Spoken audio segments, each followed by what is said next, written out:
Hello guys, स्वागत है आपका हमारे यूट्यूब चैनल पर। गाइज, इस वीडियो में हम बात करेंगे जिन्होंने यूटेट सेकंड में भाषा प्रथम हिंदी चुनी है, उसकी आंसर की के बारे में बात करेंगे। चलिए शुरू करते हैं। तो गाइज, पहला प्रश्न है, राष्ट्रीय शिक्षा नीति NAP 2020 की अनुशंसा पर बुनियादी स्तर हेतु बुनियादी साक्षरता और संख्या ज्ञान के लक्ष्यों की प्राप्ति हेतु कौन सा अभियान चलाया गया? तो उसका राइट आंसर हो जाएगा ऑप्शन नंबर डी, उल्लास चलाया गया था। अगला प्रश्न है, निम्नलिखित में से अशुद्ध वर्तनी वाले विकल्प का चयन कीजिए। तो उसका राइट आंसर है ऑप्शन नंबर सी, बुधवार। बुधवार होता है। अगला प्रश्न है, अमीय हलाहल मद बरे श्वेत श्याम रत्नार पंक्ति में रेखांकित पद का अर्थ है। तो उसका राइट आंसर हो जाएगा ऑप्शन नंबर बी, अमी किसका पर्यायवाची होता है? अमृत का। अगला प्रश्न है, निम्नलिखित में से उपसर्ग रहित शब्द कौन सा है?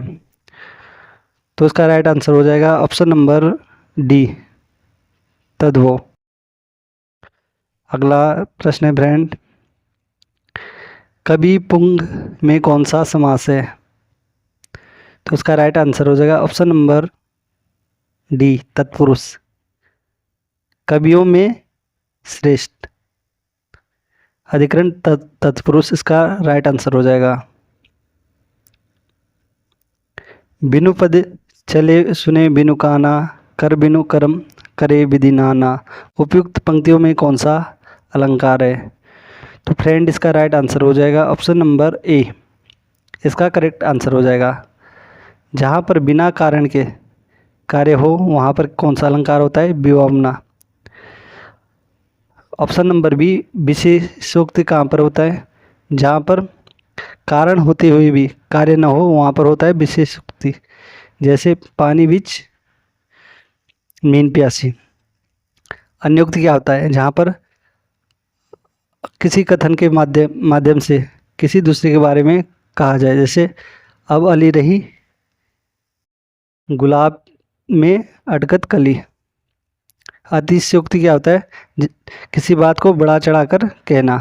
जैसे हनुमान की पूंछ पे आग नहीं लग पाई और लंका जल गई। आगे नदियाँ पड़ी अपार, घोड़ा कैसे उतरे उस पार, राणा ने सोचा इस पार, तब तक चेतक था उस पार। ये किसके हैं? अतिशयोक्ति के उदाहरण है। अगला प्रश्न है, लेखन एक शारीरिक क्रिया है जिसमें बालकों के हाथों को गतिविधियां करनी पड़ती है, किसका कथन है? इसका राइट आंसर हो जाएगा ऑप्शन नंबर ए, इसका करेक्ट आंसर हो जाएगा मोंटेसरी का। अगला प्रश्न है, किसी भाषा या बोली को मानक भाषा बनने की प्रक्रिया के चरणों का सही क्रम निम्नलिखित में से कौन सा होगा? तो उसका राइट आंसर हो जाएगा ऑप्शन नंबर डी, इसका एकदम करेक्ट आंसर हो जाएगा। पहले भाषा का चयन होगा, फिर स्वीकृति, फिर भाषा का प्रचार होगा, फिर उसका प्रयोग होगा। अगला प्रश्न है, कायिक और सात्विक निम्नलिखित में से किसके भेद हैं? तो उसका राइट आंसर हो जाएगा ऑप्शन नंबर सी, अनुभव के भेद होते हैं। अगला प्रश्न है, काबुल में क्या गधे नहीं होते? लोकोक्ति का उपयुक्त अर्थ होगा।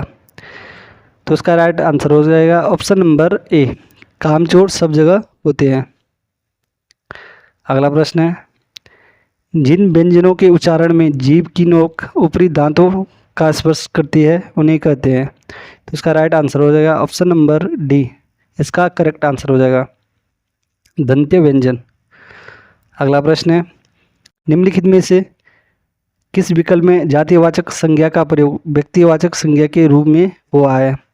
तो उसका करेक्ट आंसर हो जाएगा ऑप्शन नंबर बी, बापू ने सदैव सत्य और अहिंसा का पालन किया। बापू यहाँ पर महात्मा गांधी के लिए प्रयोग हुआ है, और एक बापू का अर्थ क्या होता है? पिता भी होता है। तो इसका correct answer option number B हो जाएगा। अगला प्रश्न है, कश्मीरी सेब सिंदूरी लाल होता है वाक्य में रेखांकित पद है। तो इसका राइट आंसर हो जाएगा ऑप्शन नंबर डी, इसका करेक्ट आंसर हो जाएगा। लाल विशेषण हो जाएगा और सिंदूरी प्रविशेषण। प्रविशेषण क्या होते हैं? जो विशेषणों की भी विशेषता बताते हैं। इसका correct answer option number D हो जाएगा। अगला प्रश्न है, उसने खाना खा लिया होगा वाक्य किस काल का है? तो इसका राइट आंसर हो जाएगा ऑप्शन नंबर ए, संदिग्ध भूतकाल। होगा, होंगे भूतकाल में होता है, किसमें? संदिग्ध भूतकाल में। अगला प्रश्न है फ्रेंड, प्रश्न नंबर 45। प्रश्न नंबर 45 से 48 तक गद्यांश को पढ़ना है और प्रश्नों के उत्तर देने हैं। तो प्रश्न नंबर 45 है, प्रसाद के नाटकों की विशेषता नहीं है। तो उसका राइट आंसर हो जाएगा ऑप्शन नंबर सी, रंग मंचीयता एवं अभिनेता की दृष्टि से सफल। इसका राइट आंसर हो जाएगा। अगला प्रश्न है, प्रसाद के नाटक रंगमंच के लिए क्यों उपयुक्त नहीं है? तो इसका राइट आंसर हो जाएगा ऑप्शन नंबर डी, उपयुक्त सभी। पात्रों की अधिकता, विशृंखलित कथानक, क्लिष्ट भाषा। अगला प्रश्न है, प्रसाद का कौन सा नाटक अभिनय की दृष्टि से सर्वाधिक उपयुक्त माना जाता है? तो इसका राइट आंसर हो जाएगा ऑप्शन नंबर डी, चंद्रगुप्त। अगला प्रश्न है फ्रेंड, उपयुक्त गद्यांश की शैली है। तो इसका राइट आंसर हो जाएगा ऑप्शन नंबर ए, आलोचनात्मक। अगला प्रश्न है, हिंदी भाषा के मानकीकरण का सचेष्ट प्रयास निम्न में से किस पत्रिका में किया गया? तो उसका राइट आंसर हो जाएगा ऑप्शन नंबर सी, सरस्वती। किसके द्वारा निकाली गई थी? ये भी पूछा जाता है एग्जाम में, महावीर द्विवेदी। अगला प्रश्न है, निम्नलिखित में से विकारी शब्द नहीं होते। तो ऑप्शन है संज्ञा, सर्वनाम, क्रिया। ये क्या होते हैं? ये तीनों विकारी शब्द होते हैं। और एक दूसरा होता है विशेषण। विशेषण भी आपका विकारी शब्द होता है। तो ऑप्शन डी इसका राइट आंसर होगा। क्रिया विशेषण क्या होता है? अविकारी शब्द होता है। अगला प्रश्न है, प्रारंभिक कक्षाओं में कविता शिक्षण की सबसे प्रभावी विधि कौन सी है? तो इसका राइट आंसर हो जाएगा ऑप्शन नंबर बी, गीत एवं अभिनय। अगला प्रश्न है, कारगिल में पाक सैनिकों की घुसपैठ से भारतीय सैनिक चौकन्ने हो गए वाक्य में चौकन्ने हो गए का अर्थ किस शब्द शक्ति से प्रकट होता है? तो इसका राइट आंसर है ऑप्शन नंबर ए, लक्षणा। लक्षणा में क्या होता है फ्रेंड? इसमें लक्षण का पता चलता है। जैसे चौकन्ने हो गए, क्या होगा इसमें? लक्षण होगा। इसका करेक्ट आंसर हो जाएगा ऑप्शन नंबर ए। अगला प्रश्न है फ्रेंड, निम्नलिखित में से अर्धस्वर कौन सा है? तो इसका राइट आंसर हो जाएगा ऑप्शन नंबर बी, य और वह क्या होते हैं? अर्धस्वर होते हैं। अगला प्रश्न है फ्रेंड, निम्नलिखित में से शब्दालंकार नहीं है। तो शब्दालंकार क्या होता है फ्रेंड? यमक होता है, श्लेष होता है, रूपक होता है और अनुप्रास। एक अनुप्रास और औक्रोक्ति क्या होते हैं? शब्दालंकार। तो अतिशयोक्ति क्या हो जाएगा? ऑप्शन नंबर सी इसका करेक्ट आंसर हो जाएगा। अतिशयोक्ति, अतिशयोक्ति अर्थालंकार होता है।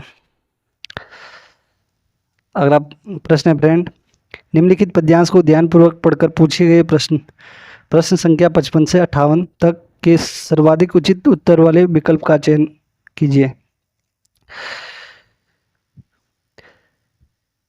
अगला प्रश्न है फ्रेंड, युद्ध कब तक अनिवार्य है?